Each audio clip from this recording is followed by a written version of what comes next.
Welcome students.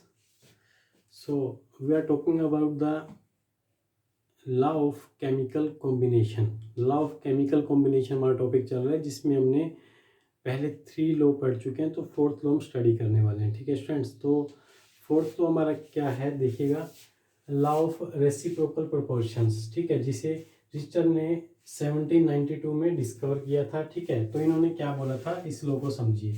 ये law कहता है कि सपोज 3 एलिमेंट्स को कुछ इस तरह से कंसीडर कर लिया गया. ठीक है, कार्बन, हाइड्रोजन, कार्बन, ऑक्सीजन, और इनको कुछ इस तरह से मिला दीजिए. ठीक है, अब देखिए हाइड्रोजन कार्बन हाइड्रोजन के साथ मिल करके एक कंपाउंड बनाता है. This is the methane CH4. इस कंपाउंड के बारे में आप 10th क्लास में पढ़ चुके हैं. 10th क्लास का जो 4th चैप्टर आपने पढ़ा था, कार्बन एंड इट्स कंपाउंड्स, तो एल्केन फैमिली का सबसे पहला कंपाउंड हमने पढ़ा था मीथेन, जो कि गैस है. ठीक है, तो मीथेन में क्या होता है कि कार्बन जो है अपने 4 बॉन्ड बनाते हैं हाइड्रोजन के साथ. ठीक है, तो कार्बन हाइड्रोजन के साथ मिलकर क्या कंपाउंड बनाएगा, मीथेन. इस तरह से कार्बन और ऑक्सीजन ये मिलकर के कंपाउंड बनाते हैं कार्बन डाइऑक्साइड. ठीक है, इसी तरह से ऑक्सीजन और हाइड्रोजन मिलकर के कंपाउंड बनाते हैं वाटर. ठीक है स्टूडेंट्स, और कंपाउंड्स भी बन सकते हैं, मल्टीपल प्रोपोर्शन में हमने पढ़ा है, लेकिन अभी हम इन कंपाउंड्स की बात करेंगे. ठीक है, जो कॉमनली हम जानते हैं कि भाई कार्बन हाइड्रोजन मिलेंगे तो क्या बनाएंगे, CH4. एक कंपाउंड तो कम से कम ये बनेगा ही. हाइड्रोजन ऑक्सीजन मिलेंगे तो क्या बनाएंगे, वाटर बना देंगे. अगर कार्बन और ऑक्सीजन मिलते हैं तो क्या बनाएंगे, कार्बन डाइऑक्साइड बनाते हैं. ठीक है स्टूडेंट्स, तो हमने इनका अकॉर्डिंग टू देयर मास इनका रेशियो निकालना है. तो CH4 में क्या होता है, ये कार्बन और ये 4 हाइड्रोजन. तो कार्बन का एटॉमिक मास कितना होता है, 12. ठीक है स्टूडेंट्स, और हाइड्रोजन का एटॉमिक मास कितना होता है, 1. तो यहाँ पर कितने हाइड्रोजन है, 4. ठीक है स्टूडेंट्स, तो इसको हम सिंप्लीफाई कर लेते हैं. तो सिंप्लीफाई करेंगे तो क्या आ जाएगा, ये 1 हो जाएगा. ठीक है, और इसके बाद इसको क्या लिख सकते हैं, 3. तो CH4 का एक सिंपली रेशियो जो निकलेगा वो निकलेगा 3:1. ठीक है स्टूडेंट्स, इसी तरह से वाटर के मॉलिक्यूल का आपको रेशियो निकालना है. तो H2O अकॉर्डिंग टू देयर मास क्या करेंगे, हाइड्रोजन का एटॉमिक मास 1 होता है, 2 हाइड्रोजन, तो यहाँ पर क्या लेंगे, 2. उसके बाद ऑक्सीजन का एटॉमिक मास कितना होता है, 16. तो इसको सिंप्लीफाई करेंगे तो रेशियो क्या निकलेगा, 1:8. ठीक है स्टूडेंट्स, इसी तरह से एक बार कार्बन डाइऑक्साइड का और हम according to their mass ratio निकाल लेते हैं, उसके बाद ये लो समझाते हैं.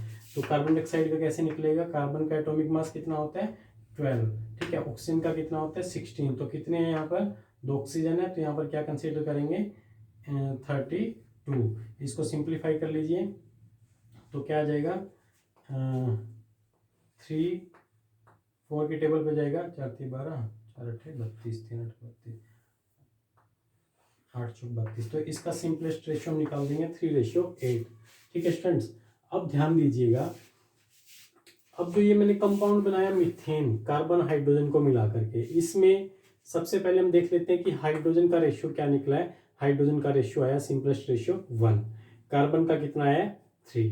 आ रही बात समझ में. ठीक है, इसी तरह से एक बार हाइड्रोजन का ध्यान दीजिए, हाइड्रोजन जब कार्बन के साथ मिल रहा है तो इसका रेशियो कितना आ रहा है, 1 आ रहा है. ठीक है, जब कार्बन के साथ मिल रहा है तो हाइड्रोजन का रेशियो 1 आ रहा है. जब हाइड्रोजन ऑक्सीजन के साथ मिल रहा है तो भी इसका रेशियो क्या आ रहा है, 1 आ रहा है. आ रही बात समझ में. ठीक है, इसी तरह से यहाँ पर हम CH4 में अगर कार्बन को देखें तो कार्बन का रेशियो यहाँ पर कितना आ रहा है, 3 आ रहा है. ठीक है, और लेकिन कार्बन जब ऑक्सीजन के साथ मिल रहा है तो भी इसका रेशियो 3 ही आ रहा है. ठीक है स्टूडेंट्स, तो इसी तरह से ऑक्सीजन को देखिए, ऑक्सीजन जब हाइड्रोजन के साथ मिल रहा है तो इसका रेशियो, ऑक्सीजन का रेशियो कितना आ रहा है, 8 आ रहा है. ऑक्सीजन जब कार्बन के साथ मिल रहा है तो भी इसका रेशियो 8 आ रहा है. तो स्टूडेंट्स इसी तरह से रेसिप्रोकली इनका प्रोपोर्शन जो है वो फिक्स रहता है. ठीक है स्टूडेंट्स, तो ये आपका हो गया लॉ ऑफ रेसिप्रोकल प्रोपोर्शन. ठीक है, तो इस तरह से हम कुछ और कंपाउंड्स के एग्जांपल्स लेकर के भी इसे सॉल्व कर सकते हैं. इसे हम, इस कंसेप्ट को हम, इस लॉ को हम समझ सकते हैं. ठीक है स्टूडेंट्स, तो मैं आपको फिर से बता दूं, कार्बन हाइड्रोजन मिलकर के मीथेन बनाते हैं, हाइड्रोजन ऑक्सीजन मिलकर के वाटर बना रहे हैं,